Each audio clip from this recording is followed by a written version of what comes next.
Guns drawn, heavily armed police move in. A dramatic end to a 5-hour siege in suburban Newcastle.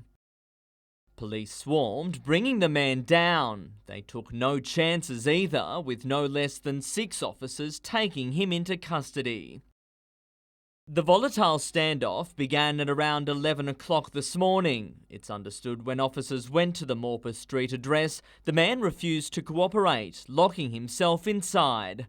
The response from police was swift. A Bearcat heavily armoured vehicle flanked by specialist armed police. Negotiators were also called in to help. But by the afternoon, with police having explored all possible options, they took control. Police closed down surrounding streets during the 5-hour siege, and it was only at its conclusion at around 4 o'clock this afternoon that residents were allowed back home. The man is tonight in custody. No charges have yet been laid.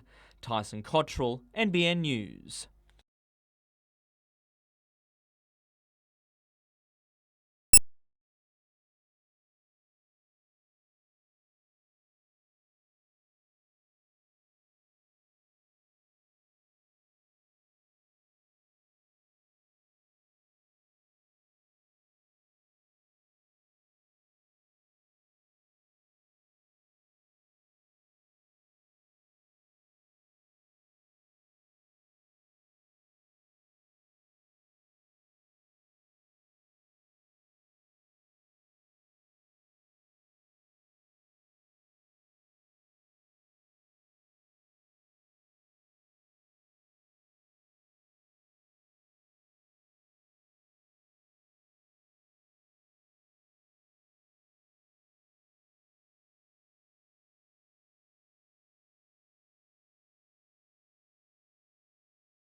There have been 17 deaths at Snapper Point since 2008. Sadly, the notorious stretch of coastline claimed another life this week, with a 43-year-old woman swept into the water while rock fishing.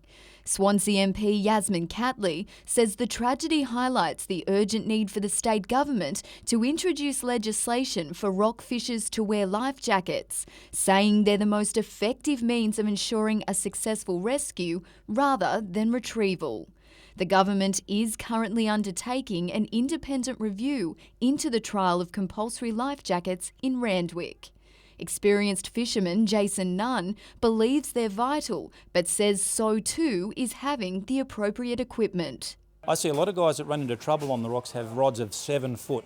You need a 10 to 12 foot beach rod at least to fish comfortably and safely. If you've got a 7 foot beach or like fishing rod, you're committed to the edge of the rocks. You're in the danger spot straight away. Correct footwear is also imperative, as is understanding the location before fishing. Where can I get out?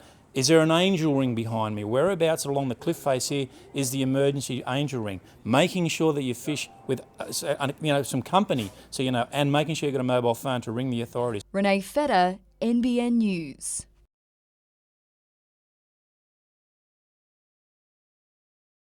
The hum of the Hunter Valley's 2018 vintage. Some of the first grapes to be picked coming from the vines at Margans in Broke. A long, warm, dry period making it one of the earliest vintages on record. Everything's looking probably about 10 days earlier than it normally is. White varieties are first to be picked, winemaker Andrew Margan crushing Chardonnay today. While not wanting to speak too soon, he's optimistic about this season's drop. Ideally, if it stays warm and dry, we will have an outstanding harvest. Over in Pecolbin, Liz Silkman, chief winemaker at First Creek, is thinking the same. The fruit looks amazing and nice and clean, great flavours. So, look, fingers crossed, another great year for the Hunter. Producers' fortunes rely on the weather. Too much rain can bring disease pressure, while excessive heat can dehydrate the grapes. It's quite picture perfect at the moment, which is great. She expects to crush nearly 3,000 tonnes of grapes over the next 5 months. And we have really high peak times, and that will be next week for us, where we will run 24 hours a day, 7 days a week. The Margan Chardonnay is tipped to be ready by mid this year and headed straight to a Sydney market with a palate for a modern Chardonnay. People are going away from New Zealand Sauvignon Blanc, thank goodness, and starting to drink a bit more Australian wine, in particular white wine, and in particular Hunter Valley Chardonnay. Georgia Marr, NBN News.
He's fast, he has flair, and he's a sight for sore eyes for the injury-depleted Newcastle Jets. Pato Rodriguez hit the training pitch for the first time this morning after touching down in Australia on Wednesday. Beautiful city. I live now on the beach, and the place is perfect.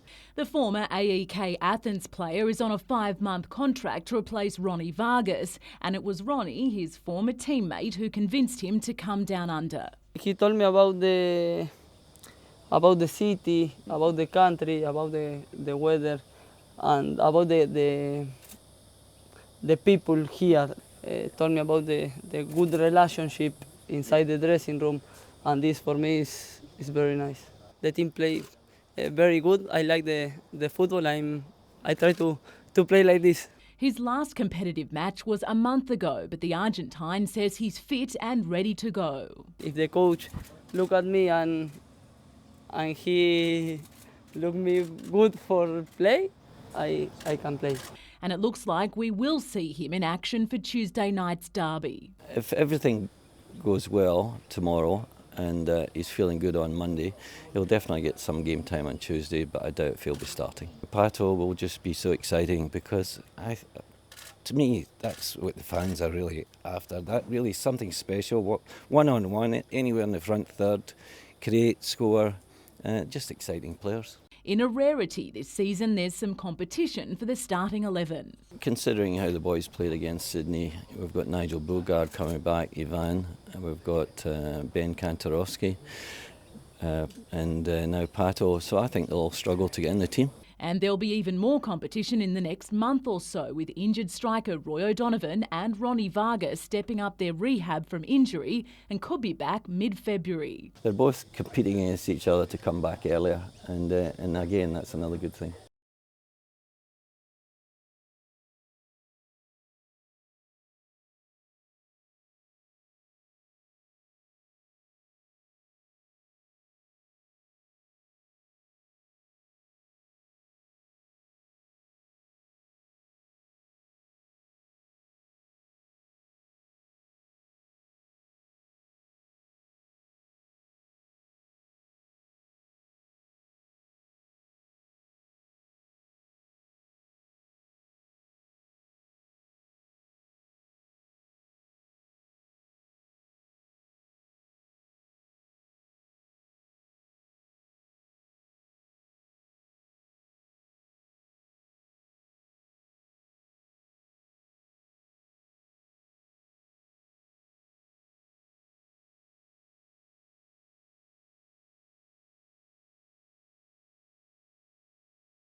There's just 1 week until the city's bus network gets an overhaul, with new routes and timetables coming into effect next Sunday.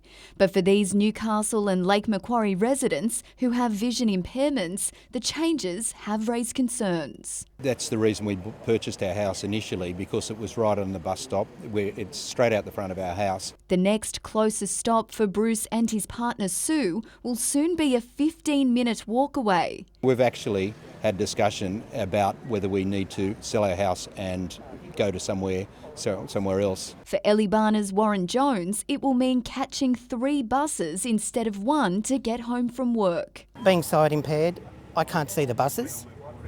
At Charlestown, if I'm there, I won't know where I am.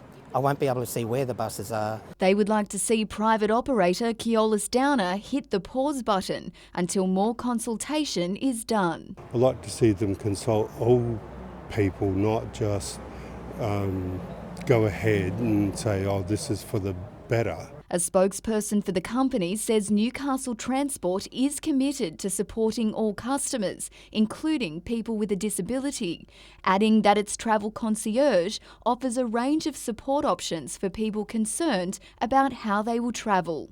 Renee Feder, NBN News.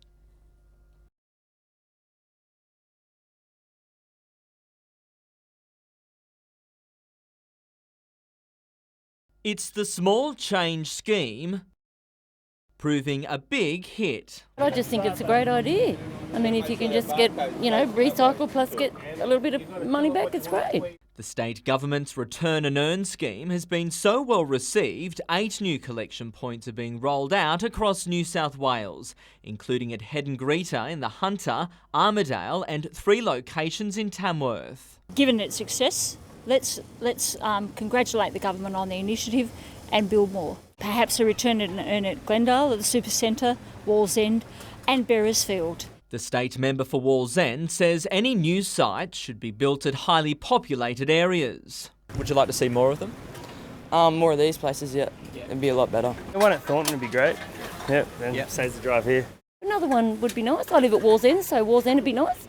The scheme offers users a 10-cent refund for each eligible bottle. The aim, reduce litter and costs. Drink containers account for 44% of the volume of all litter in the state and costs more than $162 million to manage. And the government says there will be more collection points to open soon, including at Edgeworth and Casino.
Hitting the nets in Brisbane, Australia's best young cricketers, led by cricket prodigy Jason Sanger. The boys are really keen. We've been playing a little bit of cricket lately and we can see all the eager in the nets. Everyone's really keen to go over to New Zealand, so it should be a good couple of weeks.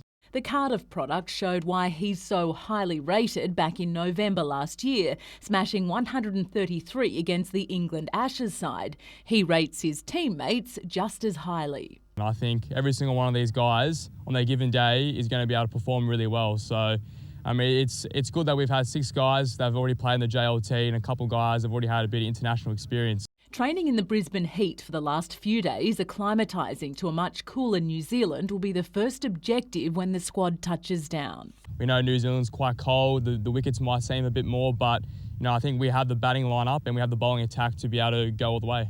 The Aussies not only heading to the World Cup to win, but also to develop the next generation of first-class cricketers. We've got pretty high expectations. I know, well, personally the staff have, but I know the players themselves have got very high expectations of the World Cup and winning the World Cup. Australia's first World Cup match will be against India on the 14th.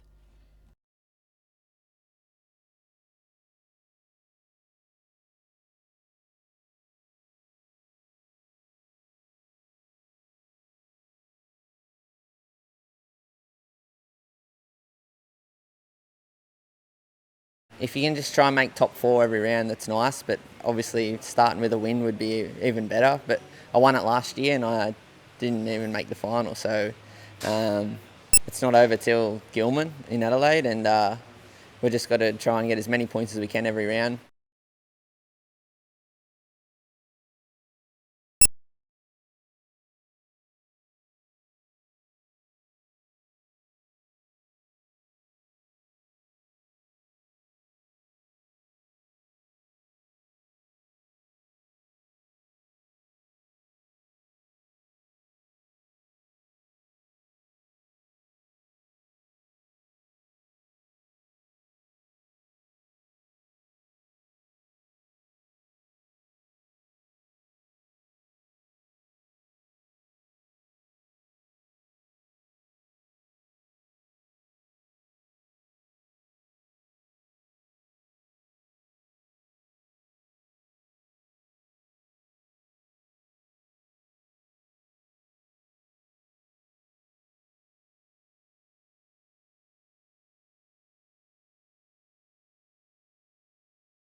It's a heart-wrenching time for Stephen Dumbrell, who's struggling with the loss of his stepfather. He was always there for anyone in need. He took me in as his own son when I was 1, and my older brother.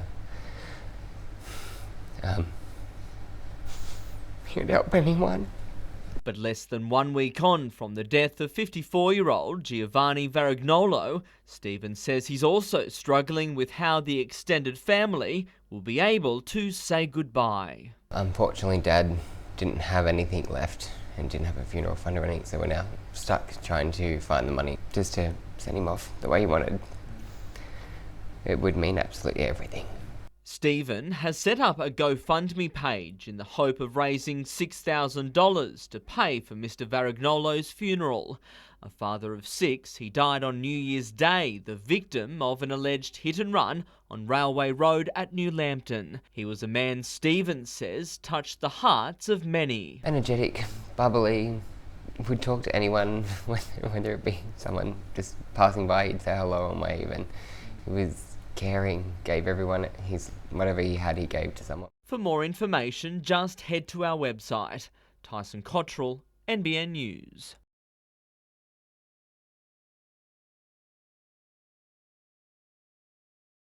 A new year, but an old battle still rages. Today, Port Stephens residents continued their passionate campaign to save Mambo wetlands and protect its koala habitat. Great response today from locals and from visitors, because they all understand the importance of seeing koalas in the wild. This is not just for our generation, it's for future generations. We need 10,000 signatures to have the matter debated on the Parliament floor.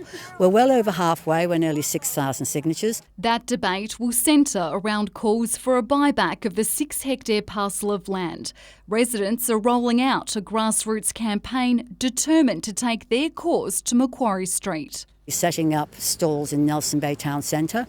We'll also like people to be aware that we will be at Fly Point on Australia Day, and we really would like to get the numbers in, the other 4,000, by the end of January. We're going to need to push, and even if we have to go and spread ourselves New South Wales. It's just the latest chapter in the fight to return the land to public hands. Since its sale in 2016, there's been various petitions, protests, and even an admission by the government it was a mistake to sell in the first place. The priorities of this government are all wrong. They say they look after our koalas, they don't. When they're knocking down, rebuilding 2 stadiums in Sydney and not buying back the Mambo wetlands, it makes no sense. Meredith Gibbs, NBN News.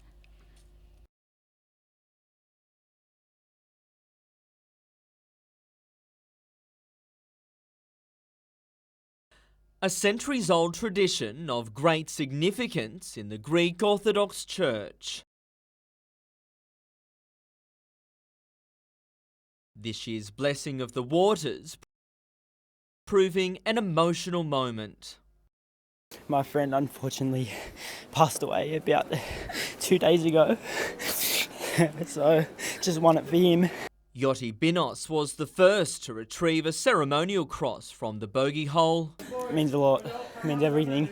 According to Greek Orthodox tradition, whoever collects the cross will receive special blessings. They consider themselves special blessed, not only for him but also for his family. This year's blessing saw around half a dozen men take part, among them jet star Dimi Petratos.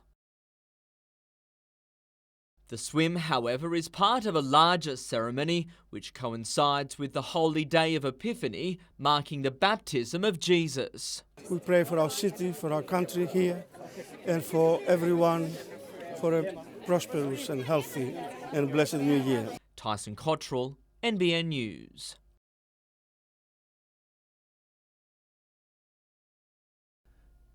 The Flames needed a win to stay alive in the 3-game series, and the defending WNBL champions raced out of the blocks.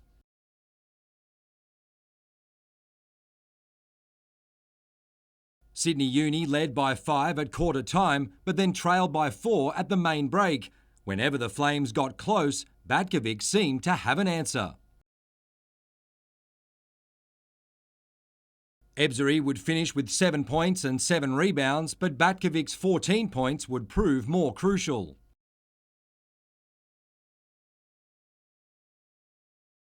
Townsville's win exacted some revenge for the loss to Sydney Uni in last year's finals and gives Batkovic's side the chance to win a 3rd title in 4 seasons. The Fire will face the Melbourne Boomers in a 3-game series starting in Townsville on Saturday.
After a Christmas reprieve, Phase 5 of the light rail build has begun.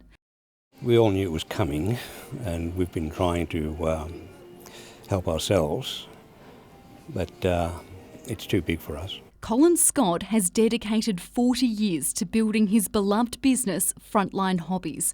But with the fences up and work underway, reality is sinking in. We're forecasting we'll lose probably just over $1 million. We can't survive losing $1 million. If the projection's correct, and I don't see why it's not, we could not physically be here in our present form in 12 months' time. He's opened Frontline's King Street entrance to try and drive more foot traffic into the store, normally one of their busiest periods. Right now, it's anything but.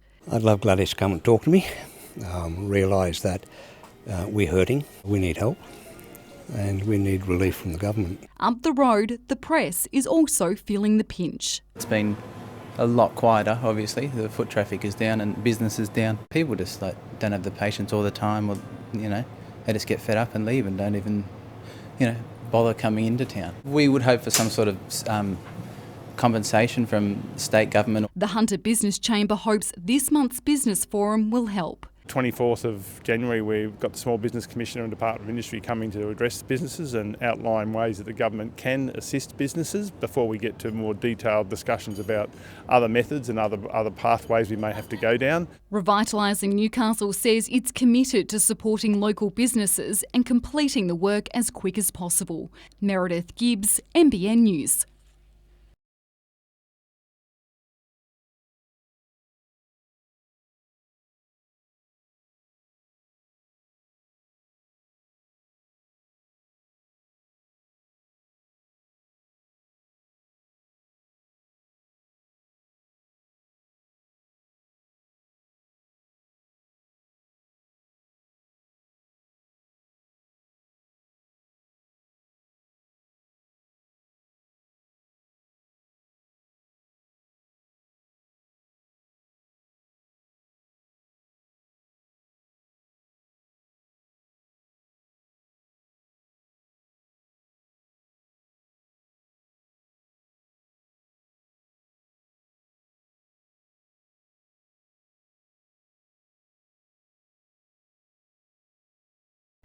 Just like the Newcastle 500, the race to the finish was a close one. A children's bike track was the first across the line in a survey on the future of Camp Shortland, just 2 votes ahead of an outdoor gym, but they're both in the pipeline, as are other ideas. They want planter boxes, they want basketball courts, they want seating, they want shade. It's actually about getting people into what was previously a fairly dead part of the foreshore, getting it activated, getting people healthy and bringing families back. It sounds great, more for the kids to do, just instead of just sitting out on the beach, they can come out here and plan out some activities. It won't happen overnight, with the Office of Environment and Heritage still needing to greenlight any proposals. Hopefully that'll be a decision that'll be fairly quick, given that the community consultation was overwhelming, council's on side. We want to see that hairpin being activated. Meredith Gibbs, NBN News.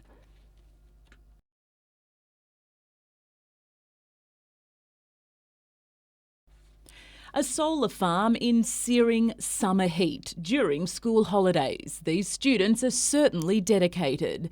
35 budding scientists are undertaking a program for some of the brightest Aboriginal and Torres Strait Islander students from across the country. Students come in with open mind, a curiosity, interest, also a chance to get out of their town as well. And I guess you can't be what you can't see. The pupils all have an interest in what's known as STEM, science, technology, engineering and maths. Ever since I was little, I've had a thing for biology and marine animals. I was having plans to go to University of Western Australia. But since I've came to Newcastle, it's changed my mind a bit. Everyone here wants to be here and wants to learn, so it's a lot more interesting and everyone's having a go and everyone's really switched on. With the help of mentors, the ASSET program funded by the BHP Foundation helps open the students' eyes to possibilities.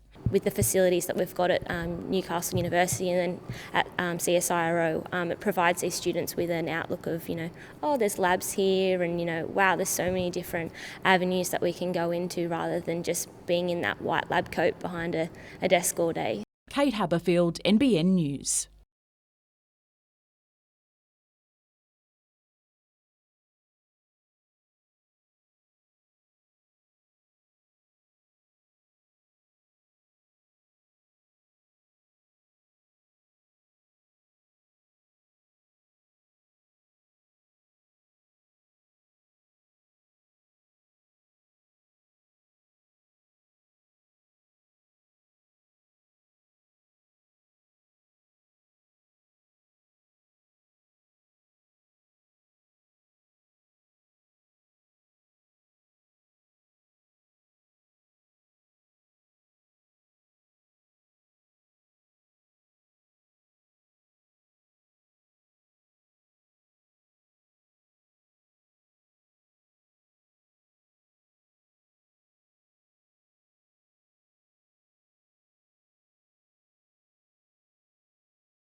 He was a virtual unknown in pre-season, but Champness has become a big part of the Jets' revival. The 20-year-old recently became the December nominee for the Young Footballer of the Year award. A great feeling to be playing some good minutes in the league and to be rewarded with this. Yeah, I feel very happy and very honoured. But even after a man-of-the-match effort against Sydney FC, Champness faces the prospect of losing his starting 11 spot to Argentine star Patricio Rodriguez. That's football, You just you perform as best as you can. Put your case forward, and end of the day, it's about what's best for the team. Competition in squad's great. It improves everyone as players when everyone's fighting for spots. So yeah, it's great that we got a really great addition to the team. After showing his nephew the tricks of the trade at training this morning, coach Ernie Merrick was happy to reveal some positive news for the club. Skipper Nigel Bogard returns from a concussion he suffered against the Victory. Ivan Vujitsa is back following a one-game suspension. Daniel Georgievski will start in his second game back, while Jack Duncan returns from a long-term foot injury on the bench. Unfortunately, Ben Kandarovski will miss at least one more game as he battles a hamstring complaint.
Couple of weeks of training before playing the Dutch in 4 pretty big games for us. They're in pretty good form and a top European nation, and we don't get to play them too often, so it's going to be a good contest.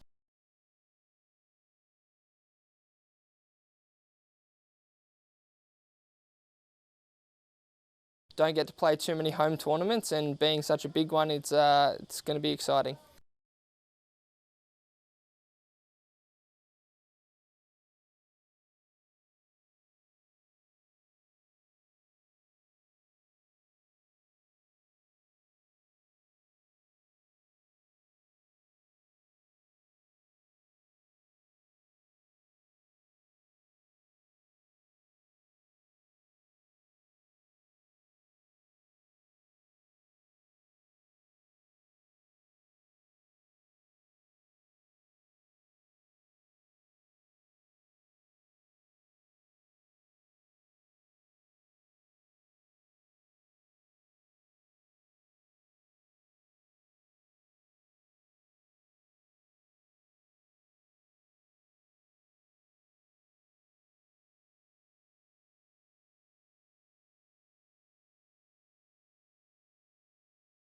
A cracking start to 2018. For some, a little too close to home. Around the Hunter, Mother Nature's light show raged. From Hawk's Nest to Dudley, Cessnock and Merriweather.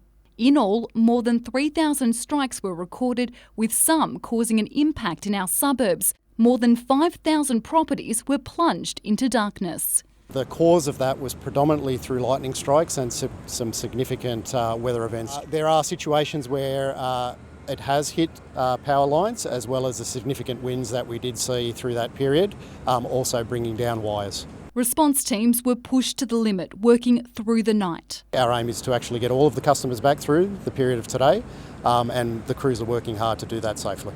While Ausgrid workers were rushed off their feet, the SES had a fairly quiet night, receiving just 19 calls for help across the region.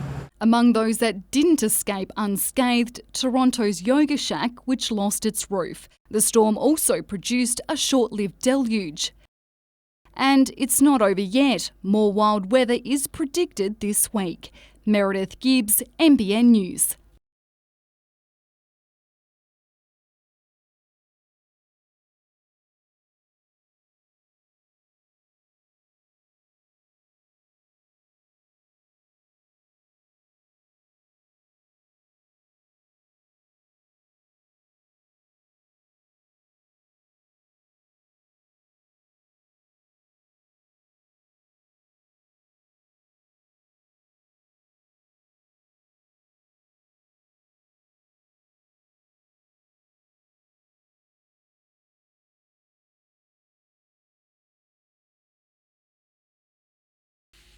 Jack might be a dog, but he's as happy as a pig in mud, thanks to Club Maitland City.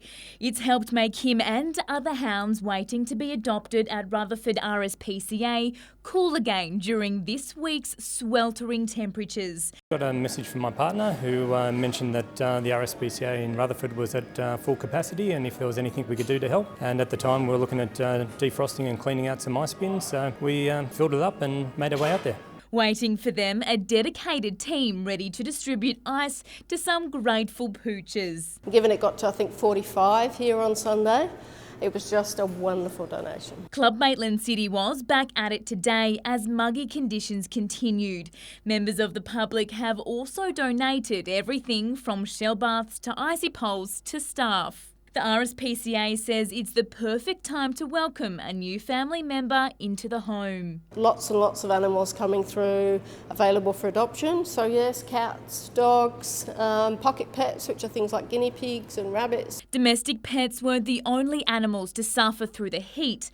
Hunter Wildlife Rescue estimates thousands of bats have died in the Hunter. Carer Audrey Kuzman says the mass deaths are becoming more common. They start to cook from inside out, and so they can't stand the humidity, they can't stand the heat, and they all drop. Georgia Ma, NBN News.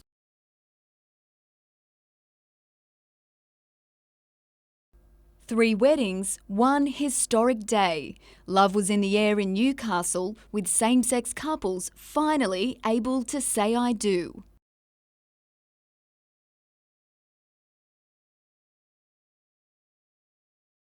After 15 years together, it was a truly special moment for Felicity and Jenny, exchanging their vows and expressing their love for one another in front of their closest family and friends. Oh, I'm just so thrilled and excited. It was just even more enjoyable than I thought it would be. I'm absolutely over the moon. It's just incredible, the whole feeling that we can now be married. It's just amazing after 15 years. Strong supporters of the marriage equality campaign, they knew they wanted to marry the moment the resounding yes vote came back. It means the world to us that we are now legally recognised as spouses and couples, and we have the same rights as heterosexual couples. Felicity and Jenny were one of 3 couples to wed at 48 Watt Street in Newcastle today. Sassy Celebrants was behind the celebration, with a host of wedding vendors donating their time and services. As soon as we heard that the plebiscite was coming, same-sex marriage was coming, we thought we need to make such a big deal about this and celebrate marriage equality for Australia. So as soon as we put it out there, we were just overwhelmed with response from so many vendors who wanted to be a part of it. It's just amazing. And a day these couples will never forget. We've always known that our relationship and our love was the same as anyone else's, and it's just a thrill to be able to actually proclaim that publicly and to be able to call Liz my wife. Renee Feder, NBN News.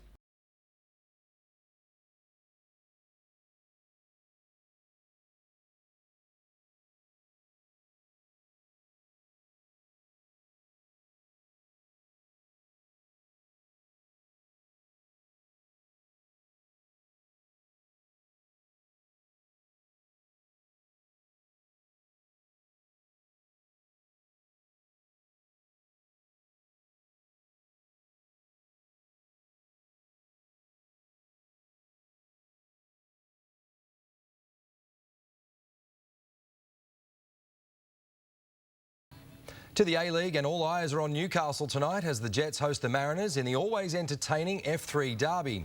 Reporter Meredith Gibbs joins us live from McDonald Jones Stadium. And Meredith, the Jets will unveil their latest signing. It's set to be a big night for the Jets, with Argentine import Patricio Rodriguez to make his debut on the bench for Newcastle. He's likely to be used as a substitute for young gun Joey Chatness, who today was called up into the Australian under-23 squad for the AFC Championships in China. He'll head straight into camp tomorrow, joining fellow young guns Nick Cowburn and Riley McGree. Meanwhile, the Mariners are missing Australian under-23 players Daniel De Silva, Tom Glover and Trent Bahaja. New signing Jacob Melling will make his debut off the bench for the Central Coast after moving over from Western Sydney in the transfer window. Now, a win for the Jets would mean they get to stay in touch with runaway competition leaders Sydney FC, while for the Mariners, a win would mean they jump back into the top 6. We'll have all the derby highlights tomorrow night. Back to you. Meredith Gibbs reporting there. It's set to be a big night for the Jets, with Argentine import Patricio Rodriguez to make his debut on the bench for Newcastle. He's likely to be used as a substitute for young gun Joey Chatness, who today was called up into the Australian under-23 squad for the AFC Championships in China. He'll head straight into camp tomorrow, joining fellow young guns Nick Cowburn and Riley McGree. Meanwhile, the Mariners are missing Australian under-23 players Daniel De Silva, Tom Glover and Trent Bahaja. New signing Jacob Melling will make his debut off the bench for the Central Coast after moving over from Western Sydney in the transfer window. Now, a win for the Jets would mean they get to stay in touch with runaway competition leaders Sydney FC, while for the Mariners, a win would mean they jump back into the top 6. We'll have all the derby highlights tomorrow night. Back to you.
She's already cemented herself as one of the greatest players in WNBL history.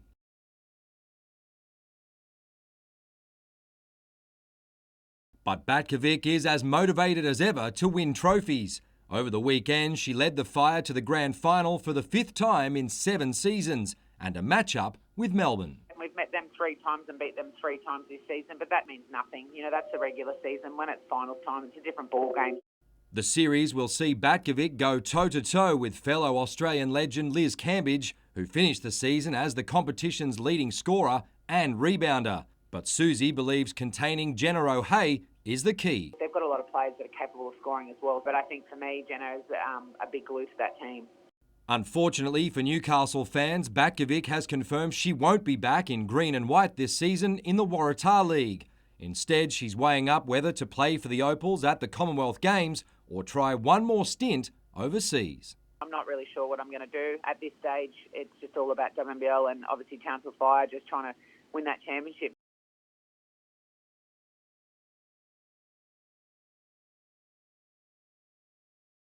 It's peak season for Australia's Surf Ironman, but the festive season brought a break for Daniel Collins. You can't keep going for a 6-month block without any downtime, so it's always good to have a little bit of a rest and really get excited to go again. That'll be this weekend, an endurance test in the chilly waters of Torquay. I think we're up around the hour for the race, so in the cold and an hour race, it becomes more of a survival of the fittest. And normally the longer races are my better races, so it's exciting to head down there and have a longer race to race in. Collins will lead the Hunter Charge, along with 16-year-old Nicola Owen, who's fast making a name for herself by mixing it with the best. Seen her come a long way in the last couple of years, and she's really starting to race confidently against the top girls, so it's always exciting to see someone succeed, and hard work pays off. Those two and fellow redhead Ironman Hayden Copping will represent New South Wales at the interstate titles next weekend, but one eye is already on the nationals in April. Aussies is always a major goal for everyone in the sport. I mean, that's where you get to line up against everyone and let it all hang out. So it's always exciting to head towards that. But there's still a goal to achieve on a stage against the top guys and make a name for yourself in the Nutri-Grain series. Samuel Jordan, NBN News.